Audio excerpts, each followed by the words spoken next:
The state government will do away with a single third-party insurer and instead split the scheme between 13 companies in a move that after 1991 is designed to bring cut-price premiums through competition. An assessment group commissioned by the companies announced their findings today and recommended the premiums on sedans in Newcastle rise from $244 to $314 this July and a further $62 to $376 in July 1990. Motorists in Maitland and the Valley who normally receive country exemptions will also pay an increase of $61 this July and another next year, bringing their third-party premiums to $327. Trucks and utes under 2 tonnes will face an initial $93 increase with another $118 rise in July next year. Tow trucks will rise from $146 a year to $1,500 by 1991. However, there are some recommended reductions. Premiums on motorcycles under 300 cc's will fall by 47% and passenger vans from $560 to $432. Pensioners will also retain their 10% discount. Attorney General John Dowd, who has yet to approve the increases, says motorists can no longer afford the luxury of cross-subsidies that have kept registrations low for Newcastle motorists for years. Darren Curtis, NBN News.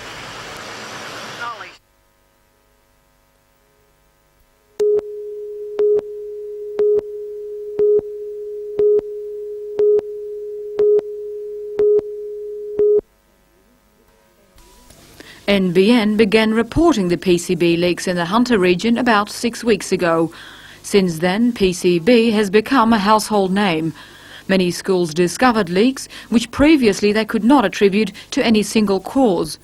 Shadow Education Minister Mr John Aquanila said that in the Hunter, so far 16 schools do not have PCB, 47 schools do have lights containing PCB, 178 schools are yet to be examined and are in doubt.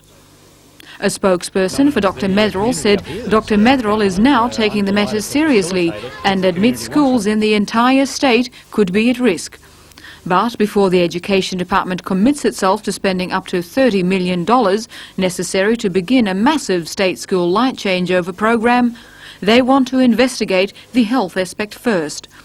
The job for the Health Task Force is to measure the health factor involved and to evaluate just how serious PCB spills are. The report is expected to be completed in 2 weeks and made public soon after. Willie Lafitte for NBN News.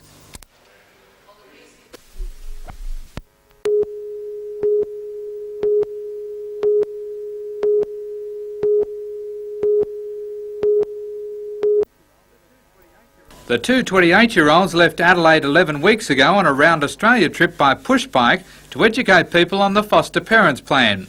Since they left, the weather has been less than kind, giving them only 7 fine days out of 77, a fact that Siska says is making the going tough. You go slower and you get depressed once in a while, but soon when you get a room to sleep and it's nice and warm and a hot meal, you feel a lot better.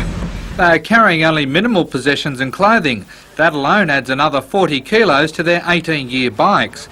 Since they began their ride, both Siska and Michael have lost around 5 kilos from pedalling the 100 kilometres a day required to finish the trip by Christmas. Michael says at times they didn't think they were going to make Newcastle due to some impolite truckies. It's sometimes a bit scaring when trucks pass you within a speed of 100 kilometres and they go uphill, they don't seem to brake and they just keep on running, and that pushes sometimes off the road. Throughout tonight, Michael and Siska will hand out pamphlets on foster childcare and address local scout groups before heading off again tomorrow. We go tomorrow to Bulladilla and then towards Torres via Forster and then Brisbane and then the long way up to Townsville, Mount Isa, Darwin, Broome, Perth, back to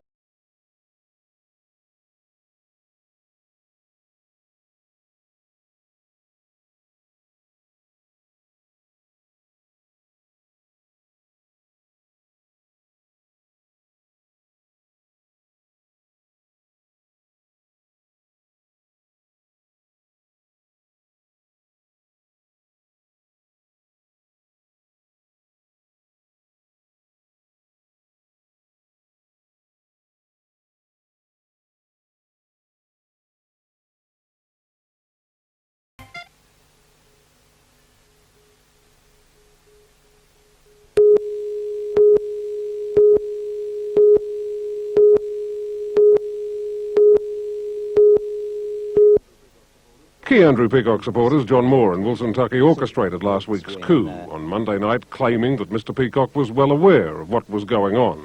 Mr Peacock vigorously denies any part in the advance planning. Today, John Howard said he'd been a victim of deliberate dishonesty and treachery, and some of his former colleagues are obviously lying. There is obviously a conflict between what Moore and Tucky have said and what Mr Peacock has said. In Adelaide, Mr Peacock again denied he'd lied to his former leader and said he'd carpeted both Mr Moore and Mr Tucky. Those who were on that program boasting about what they allegedly did or did not do, I found tasteless in the extreme, and they have, to put it mildly, been severely reprimanded, and I don't believe it contributes to the unity of the party. Mr Peacock now wants a conference with John Howard, although he won't say what about.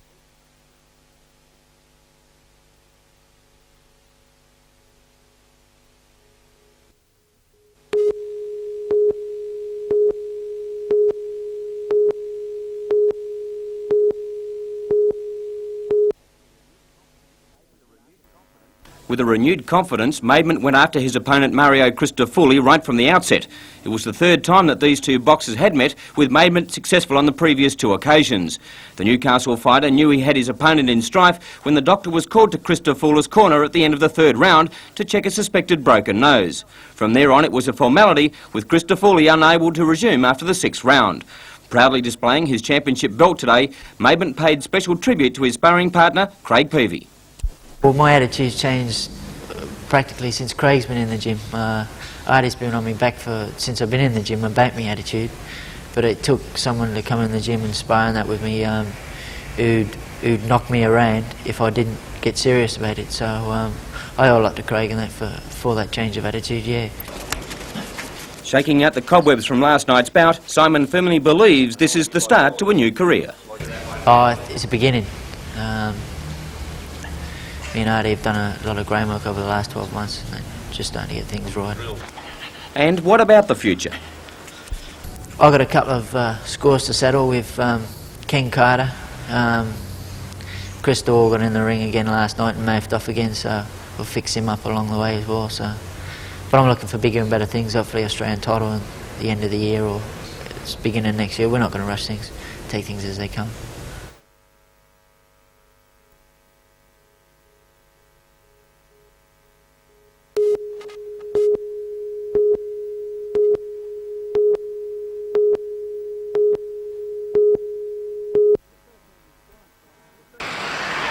The 13 insurance companies that are to control third-party premiums announced the increases yesterday in the lead-up to the July 1 takeover. Local motorists are less than happy over the increases, coming hot on the heels of higher fuel taxes. Oh, I think enough's enough. The motorists has had enough, really. Dean Ireland from Stockland says the increases are going to put his family closer to the poverty line. Yeah, well, I'm a pensioner, you know, and I get 10% discount, but still a lot of money for me to have to pay extra. If you had a chance to speak to the government about the registration increases, what would you say? I will next election. Jim Hennessy owns a motorbike and a car. He says the increased charges will force his wife to get a job just to pay for the registrations. We both have to work. We've got no other choice. Jim says the government should look at realities before charging in. I'd ask Mr Griner to come down to a tradesman's wage and try and live. One of the big losers of the higher charges will be the trucking industry. Their premiums will rise from $294 to $846 next year. John Farrager says with such big hikes, they cannot absorb the cost. We have to pass it on. We either have to leave the state as far as registering the vehicles, which is going to be detrimental to the state, or we have to pass the cost on. Now, I think that some of the increases, for example, the semi-trailers that we're looking at here, are going from $294 to about $850 in a couple of years' time. Well, I mean, we have no choice. We have to pass it on. And I know that that's going to add tremendously to inflation because the freight componenting the cost of goods is fairly high in this country. Taxi owners will have their premiums doubled by next year. They will have to fork out nearly $2,500. However, Newcastle Taxi Co-op manager Bruce Chisholm says the increases will not be passed on straight away. But I would think that there wouldn't be any increase in fares flowing from this until October, November, something like that, which is our normal time for our annual fare increase to come along. There was, however, one group that are delighted with the increased charges: tow truck operators. Peter Hayes, manager of one of Newcastle's largest towing companies, Fenwick's, says the increase in their charges by nearly $1,000 will eliminate the shady operators from the industry. With a bit of luck, it'll clean up a lot. Should get rid of a lot of blokes that shouldn't be there now that give us all a bad name. Peter says with tow trucks worth an average $30,000 and their low weight tax levies, another $2,000 in registrations will only put on a small 2% increase on their charges. Darren Curtis for NBN News.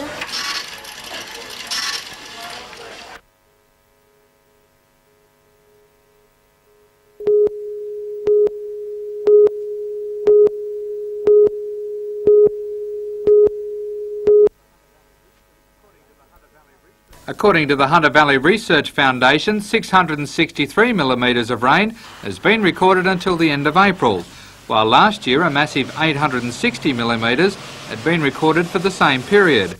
Weatherman Nat Jeffrey says today's break in the rain doesn't necessarily mean the big wet is over. Not yet. I'd say towards mid-late June we'll get some form of sign then that things are going to improve. We're still undergoing what's called the La Nina effect, which is basically the opposite to El Nino. We had El Nino early in the 80s and during the 70s when we had severe drought conditions in New South Wales and in fact over most of the southern parts of Australia.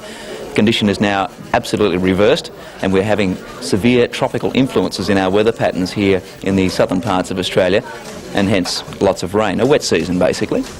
Well, we've had lots of wet, rainy, sort of overcast days. However, we haven't had a great deal of rain. Not this particular month. If we go back over the entire year, January, most of the Hunter Valley had above average rainfall. February, opposite, most of the region had below average rainfall. March, extremely above. April, well above again, and May will be above average. We have about average rainfall figures for most of the region now. Some parts of the Hunter already well above average, and in fact we're approaching a record number of wet days for the month of May. So it's been quite wet. So despite the common belief that the greenhouse effect is taking hold, the current spate of wet weather is merely being attributed to an unseasonal weather pattern.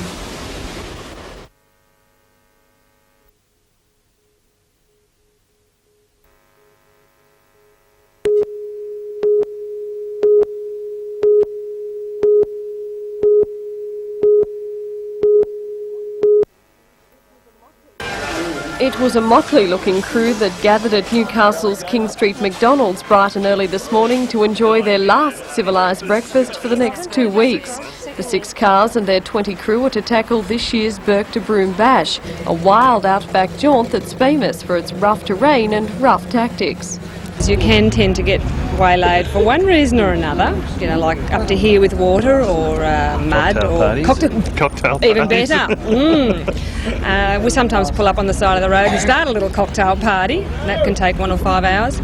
Newcastle is the only city to enter a team, and that achievement will be recognised when the bash arrives at the one pub outback post of Newcastle Waters on May 27, where the Novocastrians will be officially welcomed and a variety of special Newcastle items will be auctioned off, among them the very famous pants that Lord Mayor John McNaughton tore during the Queen's bicentennial visit. But while the Red X Bash is a load of fun, it's also an aid of a very good cause to raise more than $2 million for Australia's handicapped and underprivileged children. Much of the funds raised by the Newcastle team will go towards the establishment of the Ronald McDonald House at the Rankin Park Hospital.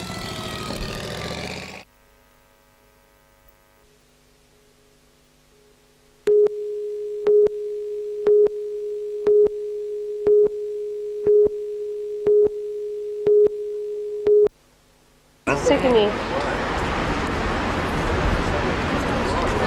This is the last day, second last day.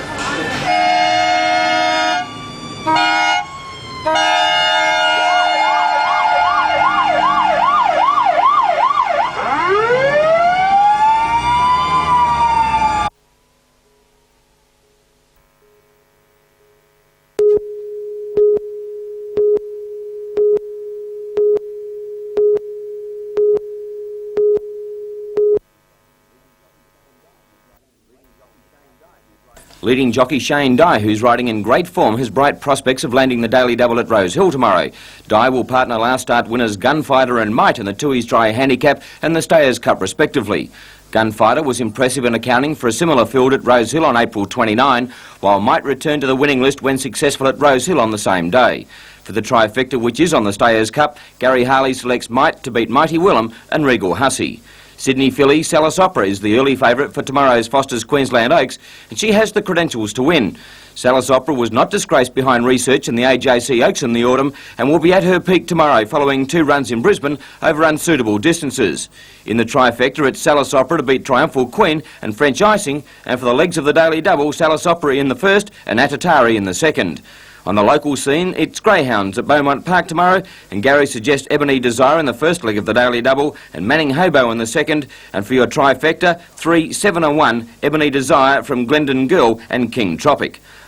Maitland will conduct a big trotting meeting tomorrow night, and Our Rely plus Hunting Wood should win their respective legs of the Daily Double, while Our Rely, Nicky's Luck and Blue Chip Bid are Gary Harley's chosen horses for the trifecta. Good luck.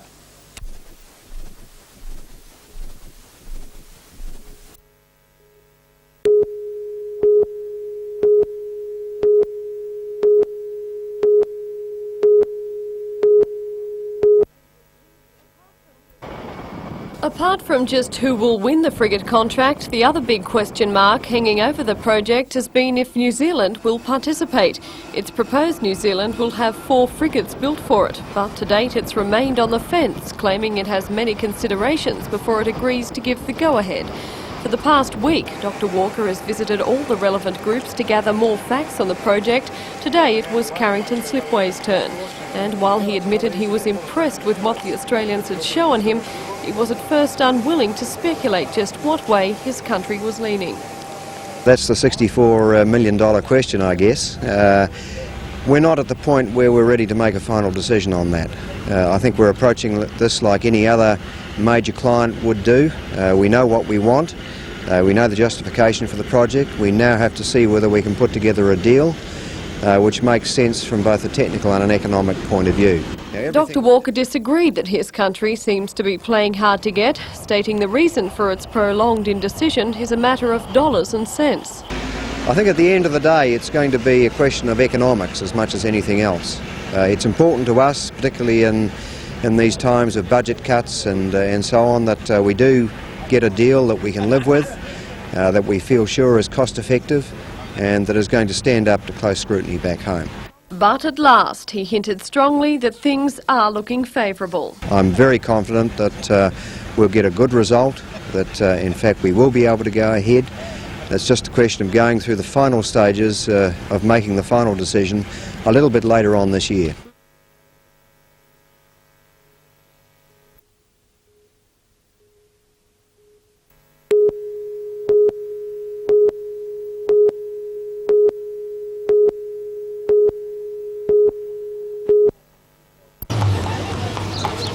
(8,435 kilometres on), and Ralph Orme is still walking, this afternoon through Raymond Terrace, with trusty Steve Goldie by his side. After a stroke that left him unable to walk or talk 11 years ago, the 52-year-old was spurred on by the death of a young friend from leukemia. And it's a journey many said would be impossible. Never in the sweet world. I thought it'd be 6 foot under by now. So far, he's raised $14,500 on the round trip from Melbourne to Cairns, and he aims to arrive back home with $20,000 to hand over to the St Alfred Hospital in Melbourne, where his friend died. But it's not all been easy on the open road. The horse jumping on me, the horse jumping out in front of the cars, the horse truck blowing a tyre next door right close to me, and the horse galloping off down the road. But he's so good a friend of mine, I say, come back, Goldie, and he just come back. When he's not eating, of course. After a hard day on his feet, motels have been quick to offer him a free night stay. On Sunday, he'll be walking through Newcastle city streets. His travels have made him something of a celebrity, for he's appeared on local TV stations 31 times. And after it's finished, what next? Goldie will go in the Western saddle, and I'll put the pack on another one, the same colour as him, and I'll do it all again.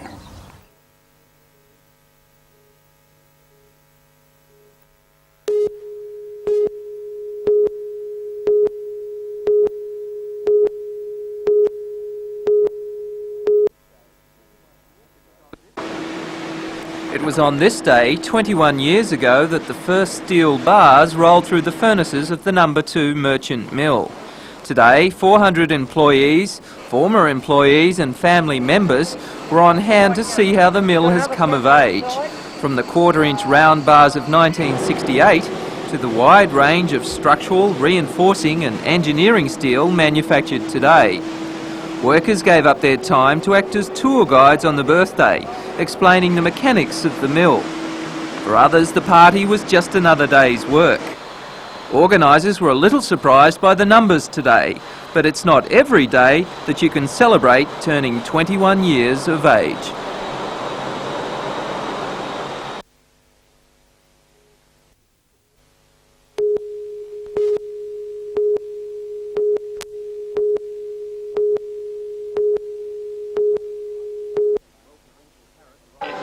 The well-credentialed Harris arrived in Australia last night and will spend the next week putting the finishing touches to his preparation for the fight against Waters. Harris has travelled the world in search of top opposition, fighting 39 times for 33 wins and a draw. Recently, he lost a split decision to No. 1 ranked middleweight Frank Winterstein and fought a draw with Alfonso Redondo, who is the European champion. Having a shakedown at the Ettalong Beach Sport and Leisure Club today, Harris acknowledged the importance of this Commonwealth title bout. This is the biggest fight of my career at the moment. I've had a few upsets in the past with domestic titles, but it seems another chance for me, and I hope this time there'll be no mistakes. The likeable, fun-loving Welshman, who will allow himself a couple of hours tonight to survey the local social scene before getting down to the serious training, feels he has some weapons that might upset the brilliant Waters. Basically my speed and my ability to make other opponents miss, which is very good advantage because when people miss, they do get tired, and it's very frustrating. And Troy's a very good fighter, but a very inexperienced fighter with 14 fights behind him, and I don't think he knows what it's like to miss yet. For Troy Waters, this fight is just as important to win as the actual crack at the world title. That's right, it's a very dangerous fight. You know, I would hate to think that the same thing could happen to Troy that happened to Lester Ellis a couple of months ago, which was a devastating result for Ellis. And I think the biggest problem for Troy is keeping his mind on this fight. And if he doesn't keep his mind on the fight, he could be in real trouble with a fellow like Harris. And if Harris does win the bout, what happens to Waters' title shot? If he loses the Commonwealth title fight, then all bets are off. And that's my biggest worry, to get through next Friday. Tickets.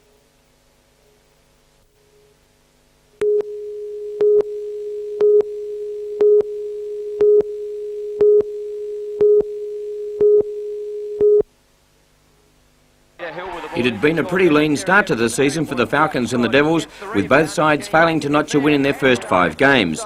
With former Falcons Wayne McDaniel and Jerry Denard in their lineup, the Devils were expected to push the Falcons all the way, and they did that in the first half. And it was Denard who was in great form, sinking 3-pointers and grabbing some strong rebounds. After the long break, Michael Johnson and Jerry Everett cut loose, scoring at will, and they were well supported by a sensational defensive effort by the youngster Neil Turner. Wayne McDaniel, with some fancy work under the basket, tried to get the Devils back in the match, but it was to no avail. The tide had finally turned for the Falcons, and they pressed their advantage to the wire to run out comfortable 17-point victors.